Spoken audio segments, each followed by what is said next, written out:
అందరికీ నమస్కారం అండి. ఈరోజు మనం 1992వ సంవత్సరంలోని చందమామ కథల పుస్తకంలోని ఐశ్వర్యపు సంచి అనే కథ గురించి చెప్పుకుందాం. ఈ కథ రచించింది లక్ష్మీ గాయత్రి గారు. కేశవయ్య జానకమ్మలకు చంద్రం ఒక్కడే సంతానం. స్వతహాగా తెలివైన వాడైనప్పటికీ చంద్రం తన సోమరితనం వల్ల నలుగురిలోనూ చులకన కాసాగాడు. ఇలా ఉండగా ఒకసారి జానకమ్మ తమ్ముడు సూరయ్య అక్కగారిని చూసి పోవడం కోసం వచ్చాడు. తమ్ముడితో కష్టసుఖాలు మాట్లాడుతూ కొడుకు గురించి కూడా చెప్పుకొని కళ్ళనీళ్లు పెట్టుకున్నది జానకమ్మ. సూరయ్యకు మేనల్లుడంటే చాలా అభిమానం. అతడు తన కూతురు పార్వతిని చంద్రానికిచ్చి పెళ్లి చేయాలని కూడా ఆశపడుతూ ఉండేవాడు. ఆ కారణంగా అతడు వచ్చిన మర్నాడు చంద్రాన్ని పిలిచి దగ్గర కూర్చోబెట్టుకొని హితబోధ చెయ్యబోయాడు. అయితే చంద్రం మొదట్లోనే మేనమామను అడ్డుకుంటూ, అమ్మా నాన్నలంటే అభిమానము, వారిని సుఖపెట్టాలనే కోరిక నాకు లేవనుకుంటే నువ్వు పొరపాటు పడ్డట్టే మామయ్య. కాస్త ఆలస్యమైన అనంత ఐశ్వర్యాన్ని సంపాదించి అమ్మను నాన్నను సుఖపెట్టాలన్నదే నా కోరిక అన్నాడు. ఆ మాటలకు ఆశ్చర్యపడుతూనే సూరయ్య, ఇప్పుడు నీకు డబ్బుకు లోటేమొచ్చింది? నీ తండ్రికున్న ఆస్తికంతకు నువ్వే వారసుడివి. నాకున్న ఒక్క బిడ్డను నీకు కట్టబెట్టి నా ఆస్తి కూడా పూచిక పుల్లతో సహా నీకు అప్పచెబుతాను. అదంతా నీకు చాలదా అని ప్రశ్నించాడు. మేనమామ మాటలకు చంద్రం ఒక్క క్షణం మౌనం వహించి చివరకు కొద్దిపాటి సంకోచంతోనే, అసలు సంగతి నీకు ఇప్పుడే చెప్పడం మంచిది మామయ్య. పార్వతిని నేను చేసుకోలేను, మాలతిని చేసుకోవాలని నిర్ణయించుకున్నాను అన్నాడు. మాలతి భూస్వామి రంగరాజు కూతురు. అందానికి అప్సరసగా ఆ ఊళ్ళోనే గాక చుట్టుపక్కల ఊళ్ళల్లో కూడా పేరు పడింది. ఈ విషయాలతో పాటు రంగరాజు కూతుర్ని సామాన్యులకు ఇవ్వడన్న విషయం కూడా అందరికీ తెలుసు. మాలతి పేరు వింటూనే సూరయ్యతో పాటు చంద్రం తల్లిదండ్రులు కూడా అమితాశ్చర్యం చెందారు. అది గమనించిన చంద్రం నవ్వి, రంగరాజు గారిని ఒప్పించేందుకే నేను అనంత ఐశ్వర్యాన్ని సంపాదించబోయేది. ఆయనే స్వయంగా వచ్చి పిల్లనిచ్చేలా చేయగలను. అదృష్టవంతుణ్ణి, ఐశ్వర్యం తేలికగానే వరిస్తుంది. ప్రతి కార్తీక మాసంలోనూ మన ఊరుకు వచ్చే శివానంద స్వామిని దర్శించుకొని నా అదృష్టాన్ని పరీక్షించుకోదలిచాను అని అక్కడి నుంచి వెళ్ళిపోయాడు. రోజులు గడిచి చంద్రం ఎదురు చూస్తున్న శివానంద స్వామి రావడం జరిగింది. చంద్రం ఆయనను కలుసుకొని తన కోరిక వెల్లడించాడు. శివానంద స్వామి నవ్వి, నేను ఇంకా మరొక వారం పాటు ఇక్కడ ఉంటాను. రోజు నా దగ్గరకు వస్తూ ఉండు, చూద్దాం అన్నాడు. వారం గడిచింది.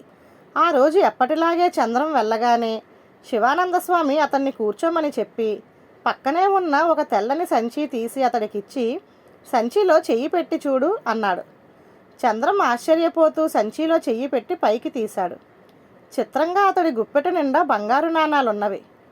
చంద్రం పరమానందంతో, స్వామి, ఒక్క సందేహం. నేను కోరిన ఇన్నాళ్లకు నా కోరిక తీర్చారంటే ఇన్నాళ్ళు నన్ను పరీక్షించి నా అర్హతను నిర్ణయించారని భావిస్తున్నాను.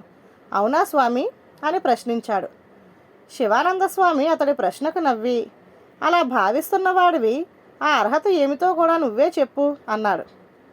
చంద్రం తడుముకుంటూ, నా మంచితనం ఒక్క అర్హత కాదా స్వామి అని ప్రశ్నించాడు.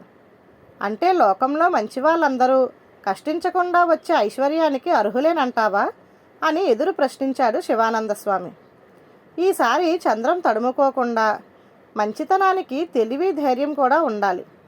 నేను దీని సహాయంతో నా కుటుంబాన్ని సంతోషపెట్టడమే గాక కల్పవృక్షము కామధేనువు ఉన్న విక్రమార్క మహారాజులాగా ఎన్నో ప్రజోపయోగకరమైన కార్యాలు చేస్తాను, పేదవాళ్లను ఆదుకుంటాను అన్నాడు. అందుకు శివానంద స్వామి నవ్వి, నువ్వు ఎంత అమాయకుడివో విక్రమార్కుడితో నిన్ను పోల్చుకోవడంలోనే తెలుస్తున్నది.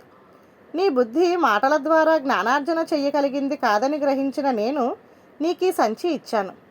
అనుభవం ద్వారా నువ్వు పాఠం నేర్పదలిచాను. నా ఊహ ప్రకారం నువ్వు 15 రోజుల లోపలే ఈ సంచి నాకు తిరిగి ఇవ్వడానికి తహతహలాడతావు. అప్పటికి నేను ఇక్కడికి 50 క్రోసుల దూరంలో ఉన్న శాంతివనంలో ఉంటాను. అక్కడికి రా, నీకు శుభం జరుగుగాక అని ఆశీర్వదించి అక్కడ నుండి బయలుదేరాడు. మర్నాటికల్లా చంద్రానికి లభించిన సిరి గురించి ఊరంతా తెలిసిపోయింది. అతడి స్నేహితుడు కైలాసం చంద్రాన్ని అభినందిస్తూ, ఒరే చంద్రం, వజ్రాలహారం కావాలని నా భార్య ఏనాటి నుంచో కోరుతున్న సంగతి నీకు తెలుసు కదా. బడుగు జీవిని, దాని కోరిక తీర్చలేకపోయాను.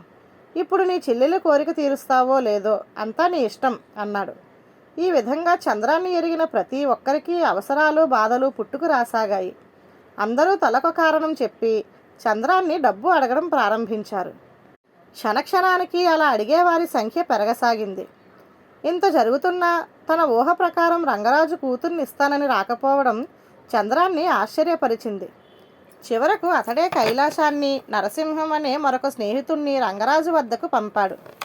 వాళ్ళు తిరిగి వచ్చి చెప్పిన మాటలతో చంద్రం కళ్ళు ఒక్కసారిగా తెరుచుకున్నాయి. వాళ్ళతో రంగరాజు అన్న మాటలు ఇవి: నేను నా కూతుర్ని డబ్బు గలవాడికి ఇవ్వాలనుకోలేదు, గొప్పవాడికి ఇవ్వాలనుకున్నాను. మీ స్నేహితుడు ధనవంతుడే గాని గొప్పవాడు కాదు.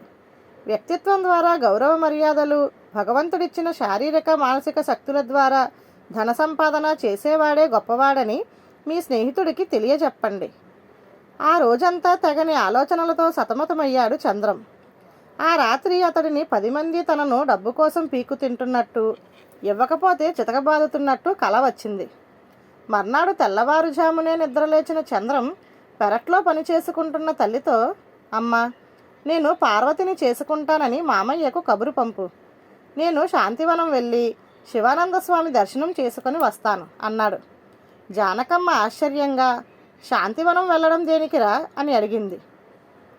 దానికి చంద్రం పెద్దగా నవ్వి తల చూపిస్తూ, మనిషికి ఐశ్వర్యంతో పాటు సుఖశాంతుల్ని కూడా సంపాదించి ఇచ్చే సంచిని, మెదడు అనే పేరుతో భగవంతుడు ఇక్కడ అమర్చే సృష్టించాడన్న సంగతి నాకు ఇప్పుడే తెలిసింది.